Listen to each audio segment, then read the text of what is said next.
Obi-Wan Kenobi is over. What did I think about the final episode? Here are my thoughts on the finale, along with the series thoughts in general.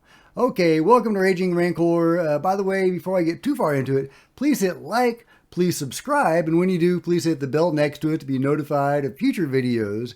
And I would love it if you would comment below and let me know what you think about Obi-Wan Kenobi. Well, they say to begin as you mean to continue on, and Obi-Wan Kenobi does just that. It finishes meh, it began meh. You know, I call it meh but watchable. And that's ultimately how it winds up. The whole series is meh but watchable, riddled with mistakes and flaws of all sorts, wokeness, horrible wokeness, and things that just don't make sense. What do I mean by that? Well, the final episode, when Obi-Wan Kenobi leads Darth Vader to that world that just so happens to have breathable air. I mean, it's a random world right where they needed a world to be, and it just magically happens to have breathable air. Well, I don't buy for one moment that Darth Vader would break off his attack on the proto-rebels, the people of the path or whatever they're called, and go after Obi-Wan Kenobi.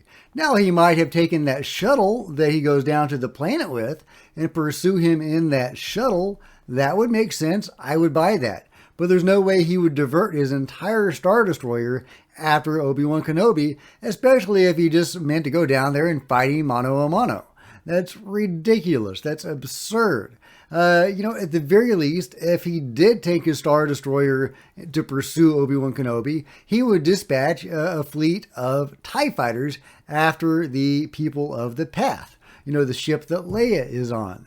He would have sent those TIE fighters after them to blow them up or disable them so they could be tractor beam later.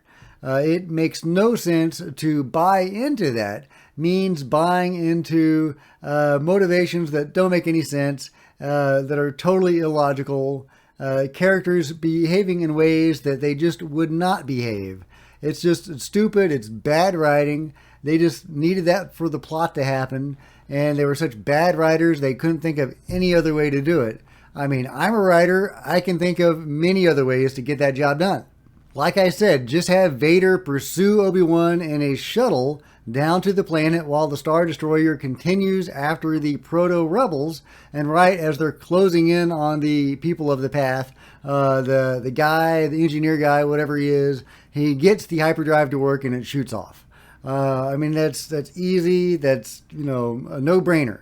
But, apparently maybe it's not a no-brainer. Maybe it requires a tiny brain. I've got at least a tiny brain, and I was able to come up with that. Not even thinking about it very hard. So, why not do that? That would make sense. But the people writing the show are not about making any sense. They're not about characters behaving in ways that those characters would behave. I don't know what they're about. Stupidity, dashing something out under the deadline. I guess they must have had a deadline for this that was pretty intense. The word was they had actually pushed the show back. It was supposed to come out earlier, but they were working on the script or something.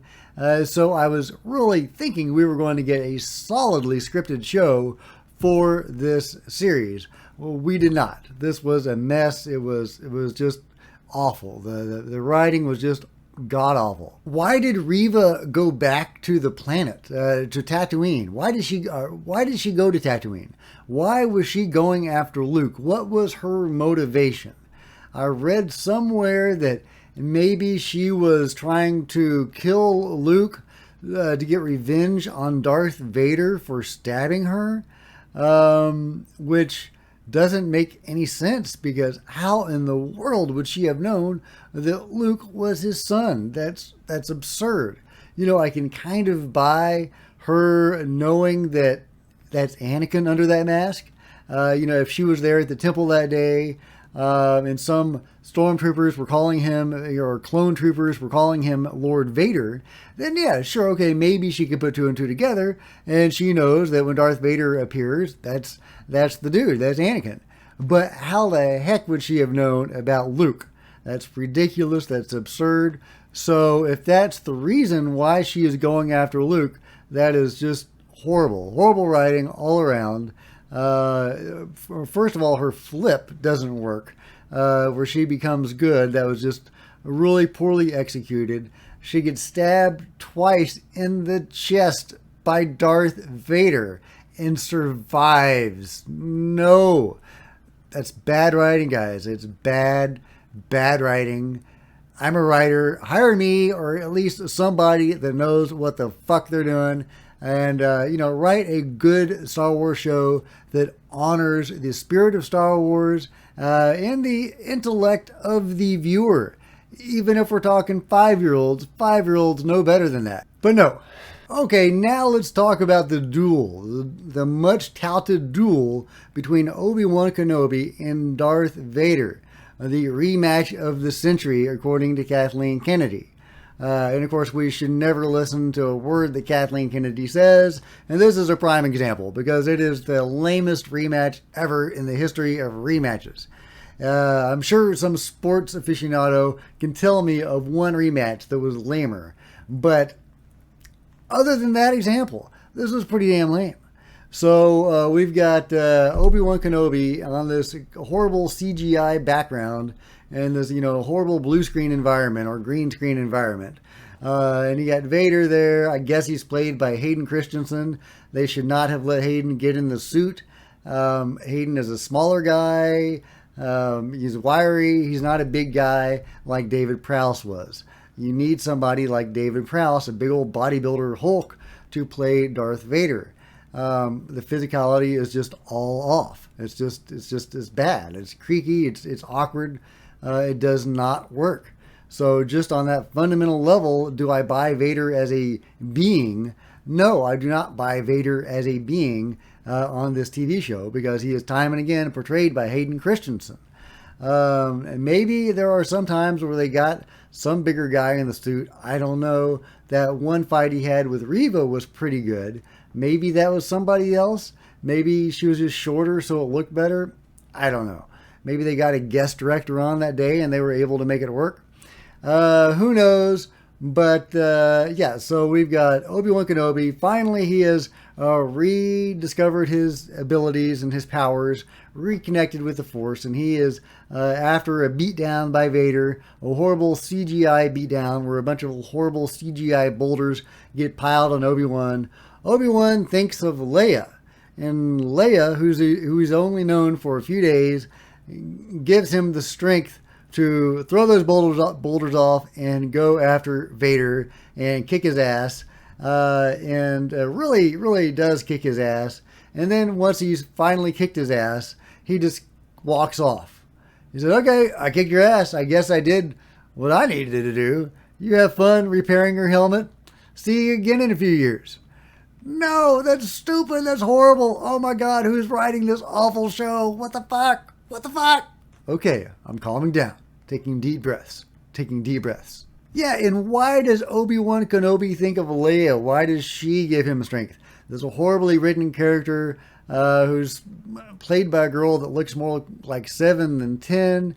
So does Luke, for that matter. I think that's because they're trying to make these children very cartoonish. Of course, they make Luke a cowardly cartoon. He's running away from Reva. If that had been Leia, she would have thought of some way to foil Reva. So they portray Leia as this cartoonish person that fights off bumbling goons and always has a plan and a way out and stands up to the man or whatever.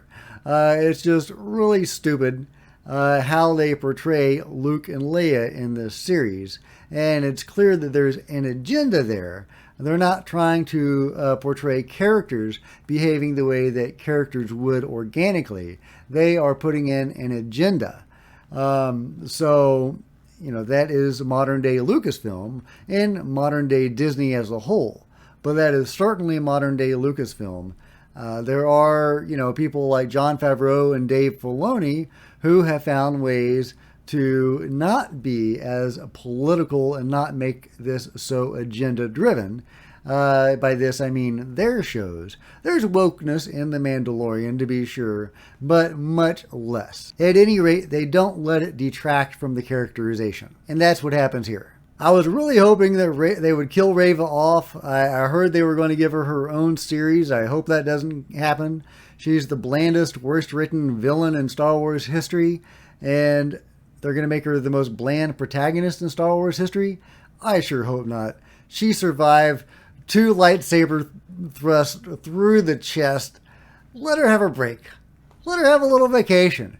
She deserves a little vacation after that. And we get brief cameos by the Emperor and Qui-Gon Jinn. You know, they're okay. They're not, you know, they didn't make the show or detract from the show. They were just there as little plot points. You know, things that would normally be in that universe, and that you would, you know, it's good to see them, I guess. But, you know, the Emperor looked terrible. Qui-Gon Jinn only got like 3 or 4 lines. Not that I really wanted a long scene. I think that was sufficient. But it's kind of a waste of, you know, Liam Neeson to get over there and put on the makeup just for 3 or 4 lines. But whatever, it was what it was, and it was fine. But it does put Obi-Wan Kenobi right back where he was at the end of Revenge of the Sith. He's on Tatooine, there's Qui-Gon Jinn, he's going to his cave. You know, why? What was the point of the show? I really was hoping they were going to make it somehow plot relevant with the greater Star Wars canon, or at least character relevant. For example, explaining the line, Obi-Wan once thought as you did. That clearly indicates that Obi-Wan tried to restore Vader at some point. Tried to get him back to the light side. There is no indication of that in this show. That would have made sense. That would have made this whole show worthwhile, but that was not in there. Anyway, so a big wasted opportunity. I was really rooting for the show. I've always wanted Obi-Wan Kenobi to have his own, you know, time in the spotlight, his own adventure. He's a good character, but he's never really been able to stand alone as a protagonist. I think that he probably should have been the protagonist of the prequels, but George couldn't decide if he wanted Anakin or Obi-Wan to be the protagonist, and he kind of split the difference, and we don't really have a main character in the prequels, very unfortunately. So, but Obi-Wan is a great character, and I would love to see him get his own thing going. I was really kind of hoping in the Clone Wars that they would develop him more, and they did a little bit. They gave him a love interest that ended tragically, and that was good. You know, it was tragic, but it was good that they gave him a little meat to his character. I was hoping they would give him a little bit more. I was really thinking that this show would be it, where they could really develop Obi-Wan Kenobi as a character. You know, really give him his time to shine. But the only thing that shines in this show is the dollar signs in Kathleen Kennedy's eyes. If you've enjoyed this video, please give it a big thumbs up. I would really appreciate it. Comment below. Let me know what you think of Obi-Wan Kenobi. And as always, please hit the subscribe button. And if you do, the bell next to it to be notified of future videos. Until next time, Raging Rancor out.